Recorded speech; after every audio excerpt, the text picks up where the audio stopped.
Na kusalimu tena katika jina la Yesu, jitu la Mungu hapa, Apostle Daniel Komba.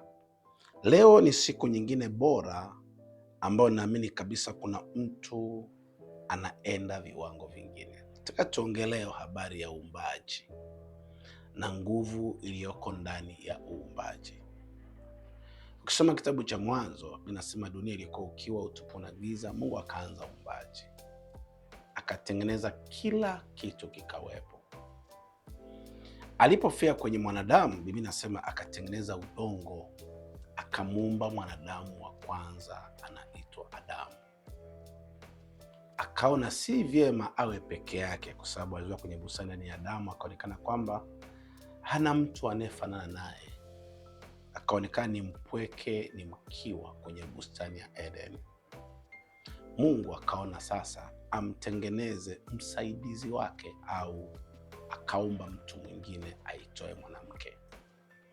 Nataka nisome huyu mtu wa pili aliyeumbwa, alafu baada ya hapo tujifunze kidogo habari ya nguvu ya uumbaji. Kitabu cha Mwanzo sura yake ya kwanza mstari wa 27, Mungu akaumba mtu kwa mfano wake, kwa mfano wa Mungu alimuumba, mwanamume na mwanamke aliwaumba. Ukisoma Mwanzo sura yake ya pili mstari wake 22 unasema, na ule ubavu aliyoutoa katika Adamu, Bwana Mungu akamfanya mwanamke akamleta kwa Adamu. Ukisoma Mwanzo hiyo sura yake ya pili mstari wake 23 unasema, Adamu akasema, sasa huyu ni mifupa katika mifupa yangu na nyama katika nyama yangu, basi ataitwa mwanamke, kwa maana ametwaliwa katika mwanamume.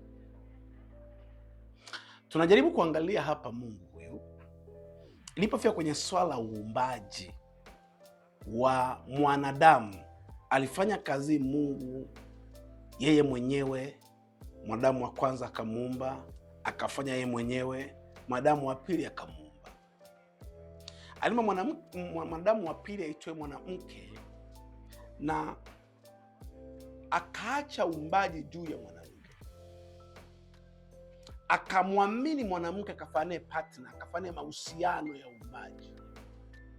Kuanzia hapo uumbaji ulihamishwa kutoka kwa Mungu kwenda kwa mtu aliyemwamini aitoe mwanamke. Hakuna mtu, ukimwona mtu yoyote duniani, awe waziri, awe mbunge, awe mkurugenzi, awe mhasibu, awe mtu aina yote, awe injinia, kila unayemwona anatoka kwenye kiwanda bora ambacho kinaitwa mwanamke, ambacho kazi ya uumbaji ilikuwa ni ya Mungu, ila akamwona mtu sahihi anayeweza kuifanya, akakiamini kiwanda sahihi kinaitwa mwanamke. Mwanadamu ni shujaa wa duniani. Mwanadamu amebeba sifa za Mungu. Mwanadamu amebeba mfano na sura ya Mungu. Mwanadamu amebeba siri za Mungu. Mwanadamu amebeba tabia za kiungu. Mwanadamu amebeba uungu, kwa sehemu kubwa sana ya uungu wa Mungu aliugeuzia kwa mwanadamu. Lakini mwanadamu huyu anatengenezwa kwenye kiwanda cha mtu aitwaye mwanamke. Kiwanda cha mwanamke ndicho kutengeneza mashujaa wote.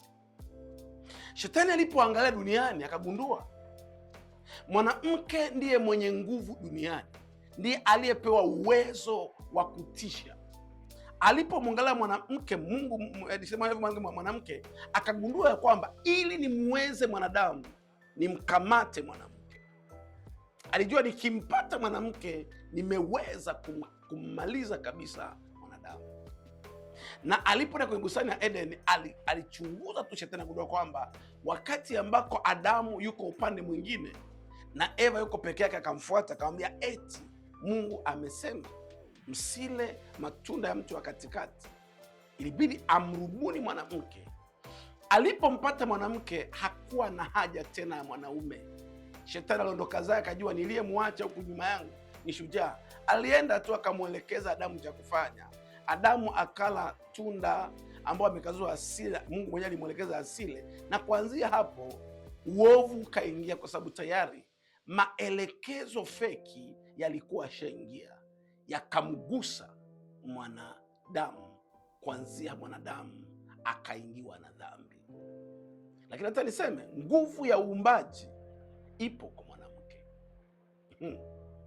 Na ndiyo maana mwanadamu alipoendelea kufanya uovu, wanadamu, watoto waliozaliwa na mwanamke wakagombana, wakauana. Adamu wa kwanza kupitia mwanamke alizaa watu wawili wa kwanza, Kaini na Abel. Mmoja akamuua nduguye. Kwa sababu gani? Tayari uharibifu ushaingizwa kwa mwanadamu aliyeaminiwa kuumba. Alitakiwa aumbe majianti, aumbe watu wenye uungu wa Mungu, aumbe watu wenye sifa za Mungu, aumbe watu wenye neema ya uumbaji wa kiungu ndani yao. Lakini watu walioumbwa ni watu wenye wivu, wenye chuki, wenye ubaya, isipokuwa tu Adamu ambaye aliumbwa na Mungu. Lakini kutokea hapo wakaanza kuwepo wanadamu wenye mapungufu mengi na waleta uovu na uharibifu duniani. Mungu alipoona uharibifu umeongezeka, binasema hivi, kwa maana jinsi hii Mungu aliupenda ulimwengu hata akamtoa mwanawe wa pekee, ili kila amwaminie asipotee, bali awe na uzima wa milele. Mungu akaanza mahusiano mapya na mwanamke. Biblia inasema Biblia inasema hivi ya kwamba Mungu akamchagua mwanamke, akapata neema, anaitwa Bikira Maria. Akapata neema, binasema kwa uwezo wa Roho Mtakatifu akashika mimba. Mungu aitwaye Yesu Kristo akahamia kwenye tumbo la mwanamke ili kurekebisha uumbaji ulioharibiwa. Akahamia kwenye tumbo la mwanamke ili kurekebisha uumbaji ulioharibiwa. Akakaa, sio siku moja, hapana, alikaa miezi 9 kwa ajili ya kurekebisha agano lililoharibiwa katika bustani ya Edeni. Agano la kwanza la mwanadamu kwa bustani ya Edeni, alipewa mamlaka ya kuumba na kuzaa na kuongezeka na kuijaza nchi mashujaa. Shetani alipokuja akaharibu mahusiano ya huyu anayeumba, aliyeaminiwa na Mungu kuumba, akaharibu mahusiano naye. Kuanzia hapo, baada ya zile majanti za watu wabovu, Mungu akarudi pale pale kwenye tumbo la mwanamke, akakaa miezi 9, Yesu Kristo kwa Bikira Maria, akabadilisha agano. Fikiri Mungu anaweza kukaa sehemu moja kwa muda mrefu. Mungu mwana aliishigi tu duniani kwa mwanamke kwa miezi 9, akatengeneza kile kilichoharibiwa kwa mwanamke wa kwanza katika bustani ya Eden. Akamwambia, we Shetani, ulikaa na Eva kwa muda mfupi ukambadilisha na kumharibu. Mimi nitakaa na mwanamke wa pili, huyu aliyemzaa Kristo anaitwa Maria, akaa naye miezi 9, akaharibu kila uharibifu ambao aliujenga, akatenza uumbaji mpya ndani ya mwanamke. Sasa kunazaliwa mashujaa. Nataka niseme hivyo kwamba mwanamke umetengenezwa kutengeneza mashujaa, umetengenezwa kutengeneza washindi. Leo shetani amechezea wanawake, wanatoa mimba, imekuwa ni kiwanda cha adui kuleta uharibifu. No, kusudi la Mungu mwanamke azae shujaa. Kusudi la Mungu sio mwanamke atoe mimba. Kusudi la Mungu sio mwanamke haribu uzao. Hapana, mwanamke ni chombo ambacho Mungu amekiandaa au amekikusudia kufanya uumbaji utakaotikisa dunia.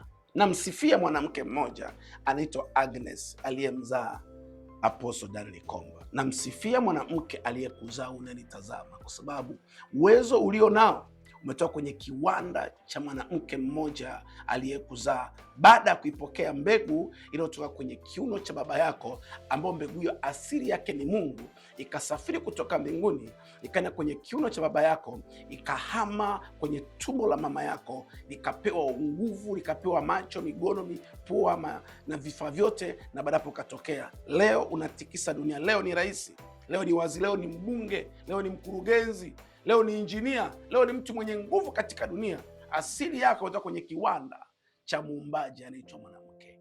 Naomba niseme hivi, aliyezaliwa katika agano jipya ni shujaa. Aliyezaliwa katika agano jipya amezaliwa kwenye agano la ushindi. Unanitazama, unaweza kuumba vitu vikubwa. Umetoka kwenye asili ya uumbaji. Unaweza kuumba biashara, unaweza kuumba kazi, unaweza kuumba vitu vikubwa vikatokea. Haukutengenezwa kama mnyonge, hapana, ulitengenezwa kama shujaa uwezaye kuleta mapinduzi katika ulimwengu huu. Nenda kapindue, kwa sababu asili yako ni asili ya uumbaji. Wewe ni shujaa. Umebarikiwa sana. Shalom, shalom.